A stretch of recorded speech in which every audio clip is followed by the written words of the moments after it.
My name is JC. And my name is Juan. Welcome to The Couch, a podcast where real therapists talk about real things. And remember that while we are therapists, we're not your therapist, and this podcast is intended for educational purposes only. Perfect. I think today's topic, JC, is going to be a good one on repairing relationships. I think that hits home for a lot of people. Oh, absolutely. I think there's kind of this notion that once a relationship is damaged in any sort of way, repair is kind of not on the menu. But I Hmm. think that's really unfair because we're all humans. We all make mistakes. And depending on what those mistakes are, sometimes it's totally possible to repair a relationship. Yeah, no, 100%. And often with the repair comes all the big emotions, right? Your big feelings, anger, frustration, uh, all these secrets. And it's hard to manage all of those feelings. So then often what we do is we go at despair, right? I don't know what to do. And we just jump off the ship and say, it's just not working. Mm-hmm. Which jumping ship is something that we almost hear as like a point of pride for some people. Like, Hmm. oh, one bad thing happened and I respect myself too much to let that happen to me. So I just cut it off, which please let us be very clear that there are some things that you shouldn't tolerate in relationships. If it's dangerous to you, if there's violence involved, if there's abusive behavior involved, of course, you should try to remove yourself from those situations.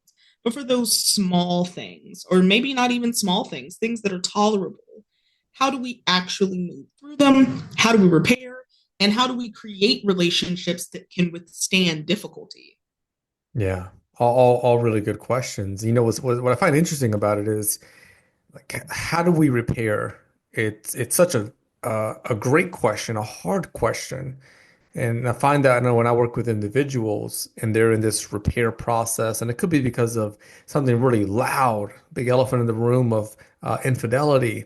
It could be Mm-hmm. betrayal of you spent all this money doing that, or you told this person about this, that the person gets stuck and they go, well, actually, I don't know how to repair. I don't know if I've ever even seen that in my life. I've seen my parents Mm-hmm. maybe separate. I've seen them yell at each other, but I can't quite tell you what the methodology or the process, the sequence for a repair is.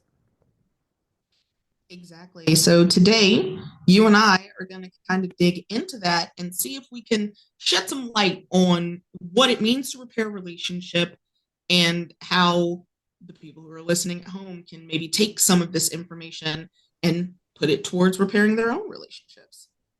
Excited. Where to start? Maybe with what does it mean to repair a relationship? Yeah, that's a fantastic place to start. And from my understanding, is that repair happens when you're rebuilding your trust, you're restoring your communication, and you have reestablished or established an emotional connection, which all of that, it sound kind of sounds a little buzzwordy, but let's talk about what it means to rebuild trust. What do you think is necessary? Yeah, and I like how I'm framing it and you're framing it back to me because it does have that individual aspect to it. What does it mean to repair a relationship? I agree with you.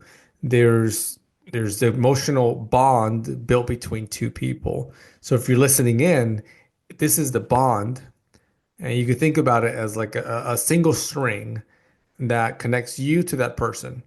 And each day, you're doing something to make that bond stronger.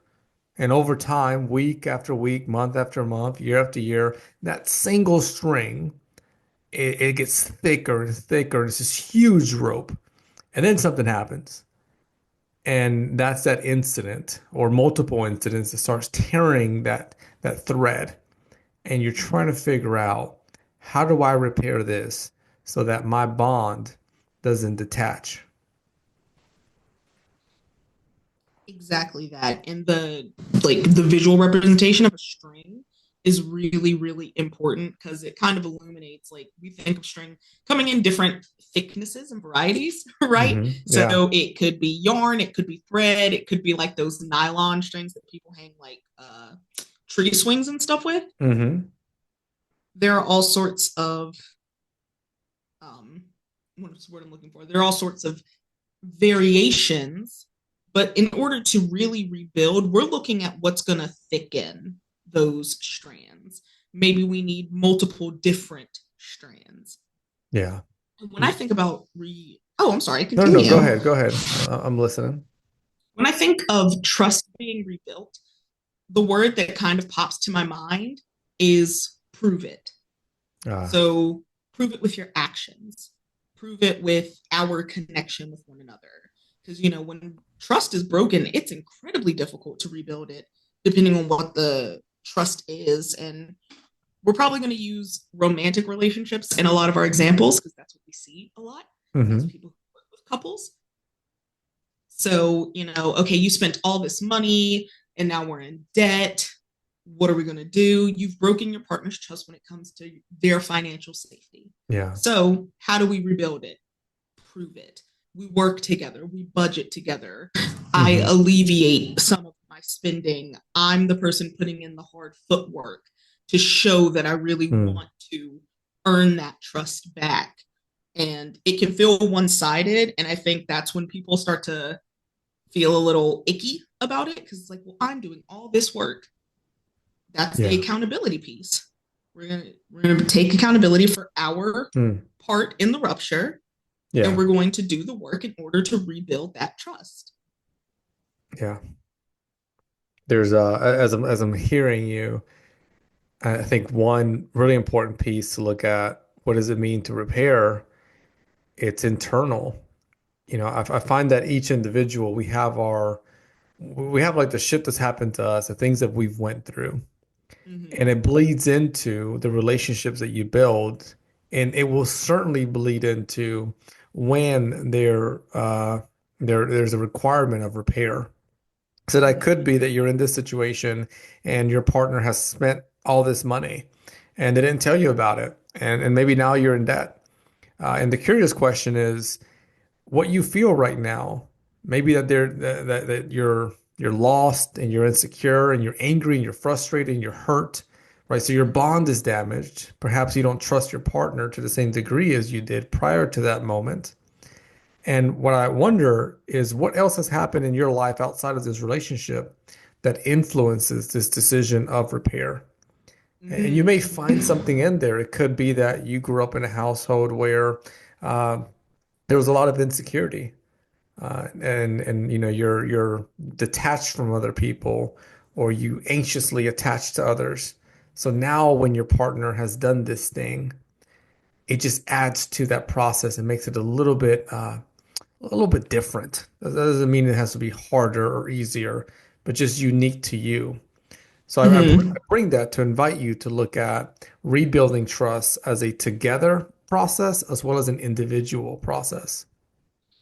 Absolutely, because relationships are very seldom built on one person's experience or one person's needs and desires.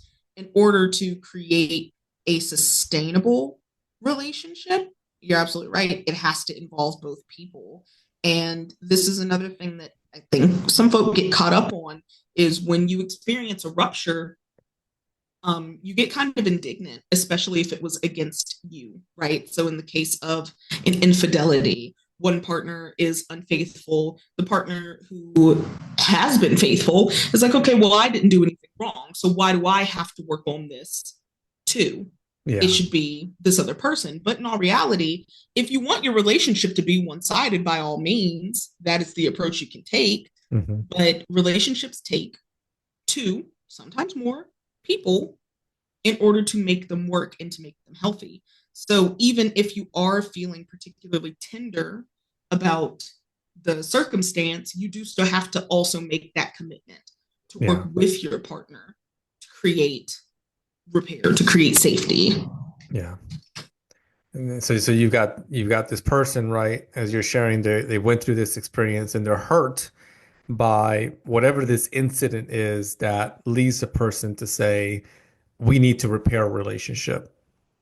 And I think what you're really bringing out to me is that potential power dynamic, right? Well, you messed up. Hmm. So now you're in the doghouse, let's say, you got to do all this stuff. And I'm just going to sit right here and you're going to do all these things until you fix everything. And I think what happens in that dynamic is the person maybe putting all that weight and pressure on the other one, saying, you've got to do all these things. Often I find that when we're trying to repair, we're also afraid, Mm. Hmm. right? And sometimes that's the last thing you want somebody to point out to say, I'm not afraid.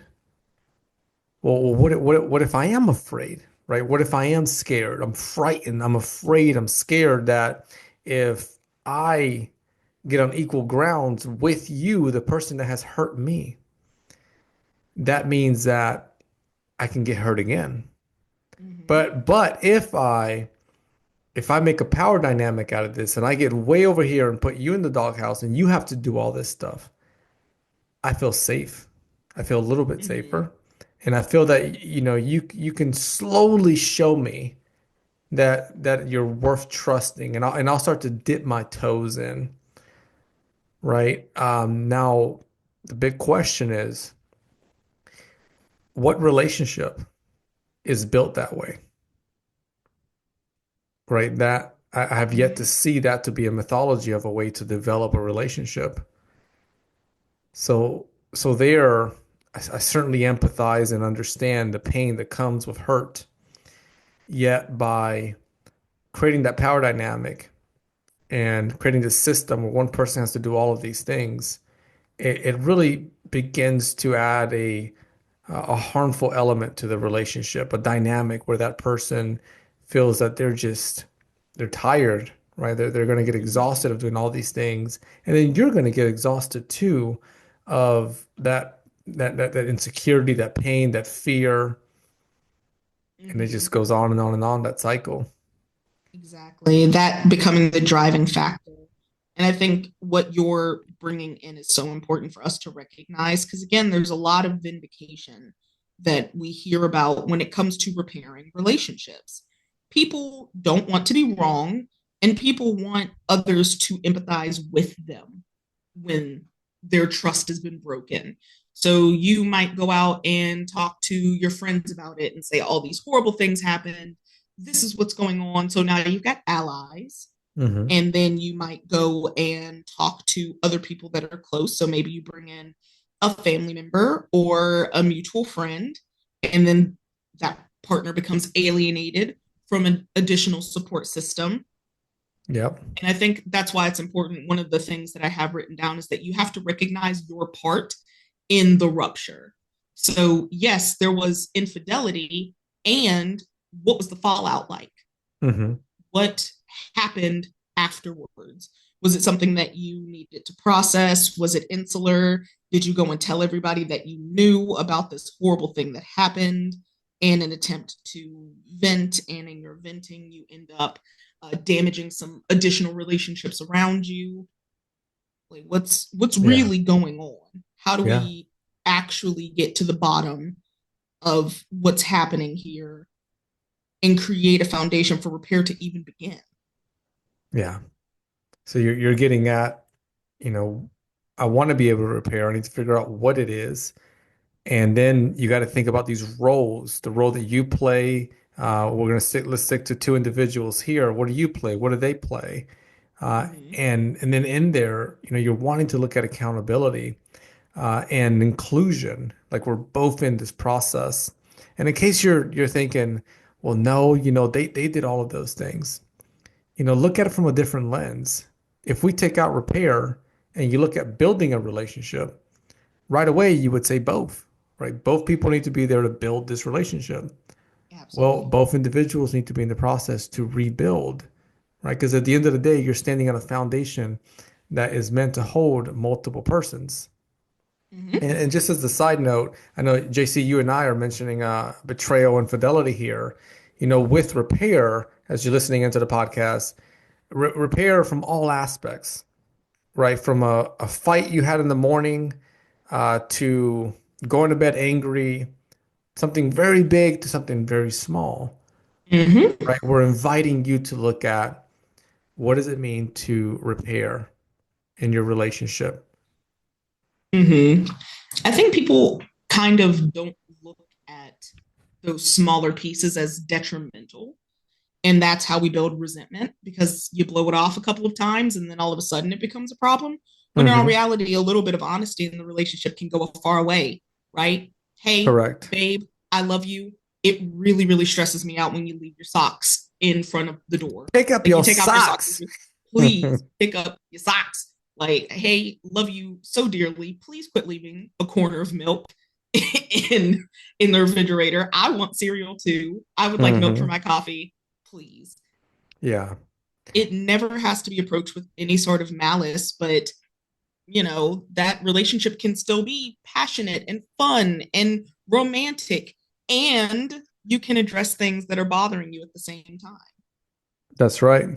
Keep in mind as well the this practice focusing on not just the big betrayal, right? Whatever definition of that is of yours, even the small day-to-day one, those micro, those are skills, right? You build those muscles. This is JC is sharing, if your partner leaves the socks out, being able to repair that instead of holding it in. Next thing you know, you're building some resentment. And we all know what resentment feels like. Not too good. So by practicing these communication skills, addressing these items, you're building the right skills, the right muscles, so that when something a little bit larger takes place, you're ready for it and you have the right skills to navigate it effectively. That's the hardest part, I think, is that not everybody gets the opportunity to explore relationships in safety. And as adults in relationship, we have to create that Hmm. safety. So when we're bringing these small things to our partner, and we're not talking about like criticizing them or nagging them or nitpicking them, things that are genuinely detrimental to your relationship, things that are like impactful in a way that you feel is difficult to Hmm. verbalize in other spaces, that's what we're focusing on. Yeah. But when you build that muscle, you create that safety with one another. And how nice it is to have a partner where you can say, oh, I feel some type of way. And I know that I can go to my partner with this and that they're not going to be mean to me. They're not going to berate me. They're not going to be upset with me. They're going to listen because they also have that muscle of understanding, being attuned, and it's not like this comes out of nowhere. It's like, oh, we always check in with each other. This is just another day for us. Yeah. And you could take that back home, if you feel up to the task. Normally we don't do this until the end of the episode, but it feels appropriate here. Bring that to your partner and say, hey, if you want to bring something up that's challenging, talk about a repair, etc., do you feel comfortable doing it with me? And just kind of see what takes place. If they say no, that's okay. At least you have a place to work from. If they say yes, and figure out why. Mm-hmm. Absolutely. And again, this is something to put your hat on. It's not a failure if you and your partner need to work through something together. It's not a failure. As a matter of fact, it may be one of the healthier options for That's right. how you get with one another. So let's say that you recognize a rupture, you recognize your part in a rupture, another part of that communication being restored, because remember that's part of repair, is to apologize sincerely, to apologize with intention, right? Oh, I'm really sorry that I keep leaving my socks off. Honestly, I'm just so bone tired at the end of my day that I'm not really thinking about it. But how about this? I'll take off my shoes at the door. I'll wear my socks to the bathroom and I'll take off my socks so I can just drop them in the hamper there. Hmm. We're problem solving, we're communicating with one another, we're explaining our point of view. And the more you get used to making these sincere bids for connection and open communication, when the ruptures get larger, the easier it gets to move through them. That's right. What are some indicators for success of rebuilding a relationship? That way, as people are listening in, and then they're thinking, well, how do I know if we're even doing this right? Sure. So, some of the indicators that I've recognized in my own work with couples is, are both parties or the parties involved ready and willing to change to benefit the relationship? Are you willing to say, yeah, I think I might have messed up and I'm willing to change it because I value this relationship? That's an incredible indicator because that means that you've already done part of the hard part, which is saying, yeah, no, that was me. That might have been my problem. Let's fix it. Hmm. I think that's an insightful one. One that I get is when the when one or sometimes even both start to feel like a sense of freedom from the Mm-hmm. incident that's led to the process of rebuilding. So what I mean by this, as you're listening in, is you got this incident that took place. And since we've been talking about off and on betrayal and fidelity, let's say is that, and that becomes the whole world now. Everything that is it just swallows your relationship, and this, you're spending so much time with your individual therapist, your couples therapist, all these self-help books focused on repairing the relationship. And then you get to this place where you're looking at, are we finding success in this rebuilding process? You get to this Mm-hmm. place where you start to let go of that and you begin to live life in the present moment and looking forward to a future. And it almost creates like this detachment that makes you feel that you don't have to hold on to that to feel safe, right? You're able to hold on to each other instead, hold on to yourself instead, as you once did. Hopefully that's making sense. Nope, that makes total sense. I think freedom is a beautiful way to phrase it too, because sometimes I'll hear a couple say, like, we just want to get over this. And it's like, okay, well, you can work through it, but what does it mean to get over it? And I think freedom is a beautiful way to verbalize that. Well, thank you, One, JC. yeah, well, look at you, your beautiful Yeah. words. There's Um, also, oh, sorry. no, no, no, you're good. Keep going. I was going to say also, I like to see if there's alignment with the parties involved for where the relationship is going to go next, right? So if there's a rupture in terms of financial conversations, are we aligned on what we need in order to feel that the relationship is repaired? Maybe we need separate bank accounts. Maybe we need to visit a financial advisor together. Maybe we need to revise our budget. Hmm. If those things are in alignment, if we have the same goals, you're already stepping in the direction of rebuilding a relationship that is sustainable because you understand what your needs are. Yeah. And that's where you and your partner can really come together, as well as yourself individually, to look at we're in this repair process. What are our goals? What are these steps? Where are we going versus where are we at today? Mm-hmm. At times I find that I had this couple of years ago, and they framed it in the way for me as you've got this black hole, and it's both of them, right? You and your partner, you jump into the space. And it's like you're lost in that repair process while Mm-hmm. trying to keep up with the everyday life. And then finally they got to this place where they were out of it and they were able just to see it from a distance and say, that's where we were at. But now we're here. And I think that gives you a nice reference there to look at. We can do that together. Oh, On yeah.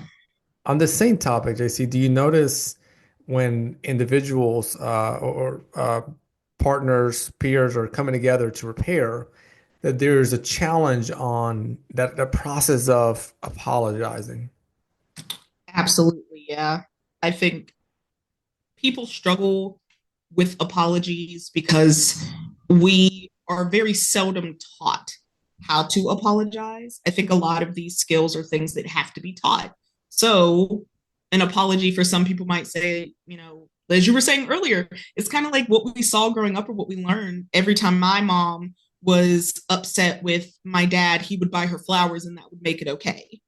So I'm just going to buy my partner flowers. Or um, my, like, whenever I was in trouble and I got a lecture, got yelled at, my parents would come and offer me food. And that was their way of apologizing. So that's what I'm going to do. Hmm. But that isn't necessarily sufficient, Mm. especially depending on what the needs of your partner are.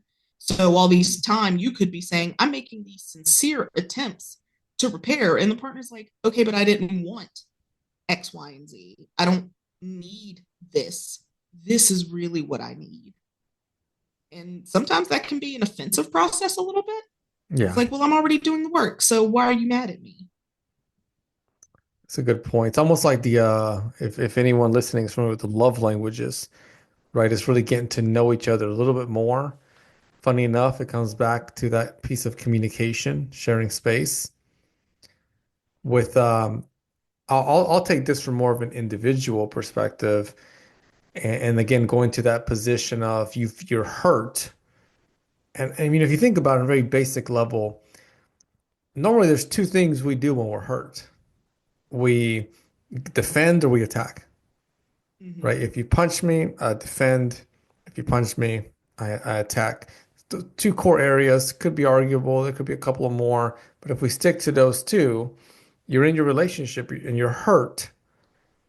So here, when your partner is apologizing, you really want to look at what is leading to your ability to receive the apology versus your ability to block, right? To put a big wall up in front. And Mm-hmm. if there is that hurt, right? If I am hurt by my partner and they're apologizing and they're like, man, I've apologized for 6 months and it's still not getting anywhere. I'm not sure what's happening. I'd wonder if the partner receiving the apology, is there a big wall there, right? Because you're hurt, but also because I'm afraid. I'm afraid that if I accept this apology, then you're going to go back to doing exactly what you were doing. So to protect Mm-hmm. myself, I keep that wall there. And you can see how that could be a very hurtful cycle for the relationship for both from both ends. Mm-hmm. It's kind of that cyclical thinking that isn't actually beneficial to yourself or anyone else. And Correct. recognizing again that there are, what's the word I'm looking for? Recognizing that it may not always be possible, if you would, to repair all things is just as important of recognizing whether or not I can accept this apology, if I can accept this repair. That's where that individual piece too comes in. Because yes, you should work on it together, but am I aligned? Do I actually want to save this relationship? And that's where things get a little stickier. And maybe one day we can go into the, what am I looking at? The intricacies of individually accepting responsibility. Yeah, it'll be a fun topic there. Let's get to a closing point. I feel like you and I can go on and on about this topic. The Let's see, my 2 cents, my take home message for individuals. You okay if I go first on it, JC? Yeah, go for it. When it comes to repair, uh, one item I encourage as you're doing this on a individual level, I'd encourage you to take some time to jot down, journal your process. What has repair looked like for you before this moment? What do you want it to be during this moment? And as you do to explore how that process is helpful to you in reaching your goal, maybe how that process hinders you in reaching your goal.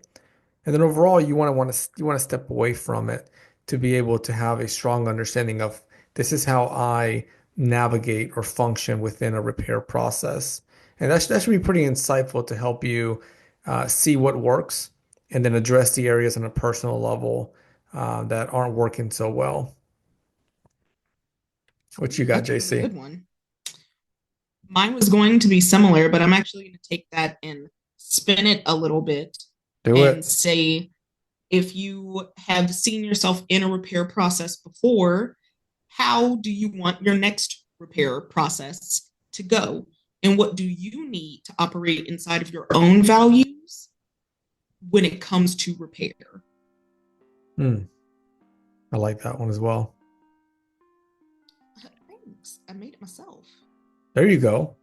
What a good episode. It's honestly a hard topic, right? Repair is not typically a fun one that we're jumping up, saying, "Man, I can't wait to get into that repair process." It's worth it though. It's it's your life. You know what you're going after. You know what you want to live for, and if this is part of it, I invite you to get to know that repair process so that you can get through it successfully. Absolutely. You deserve to be in a happy, healthy relationship, and you have the power to make it. So, All right, we will see you in the next episode.